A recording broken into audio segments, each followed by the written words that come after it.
జీవితం అన్న ఎట్లా అయితే ఎట్లా ఈ జీవితమా ఇది ఏంది ఫుల్ పొట్టకొచ్చిన పొలము ఇప్పటికీ బోర్లు నీళ్ళు గీ టైంలో ఎత్తెత్తే రైతు బతకాలంటే ఎట్లా బతకాలో చెప్పు మీరే ఈ పొలానికి పొలం వేసినప్పుడేమో పుల్లు పోసినాయి మాకేమో కాలువలు లేవు ఇటు కాలువలు లేక ఎట్లా ఇవి పోయాలంటే ఇప్పుడు చెల్లరా నీళ్ళు లేవు చెల్లరా నీళ్ళు ఉన్నా కానీ పోతలేవు మాకేమో కాలువలు ఉన్నాయి అది బెర్రు పొట్ట మీద ఉన్న పొలం కూడా ఏమన్నా ఇంత గోస ఏ రైతుకు రావద్దు ఇప్పుడు ప్రతిసారి ఇదే బాధ ఇప్పుడు 500 ఫీట్ల పొక్కల నుంచి కూడా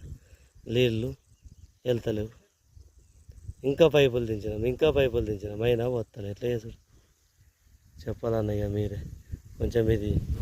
మన పై దాకా పంపించాలని కోరుకుంటున్నా అందరికి షేర్ చేసి ప్లీజ్ అన్న ఇది మాది ఉన్నదిపేట గ్రామం ఇప్పుడు ఇంట్లో నాది పొలం ఇది మొత్తం ఇది అట్టిదే ఇక అప్పుడు మొత్తం పోతాను లేదు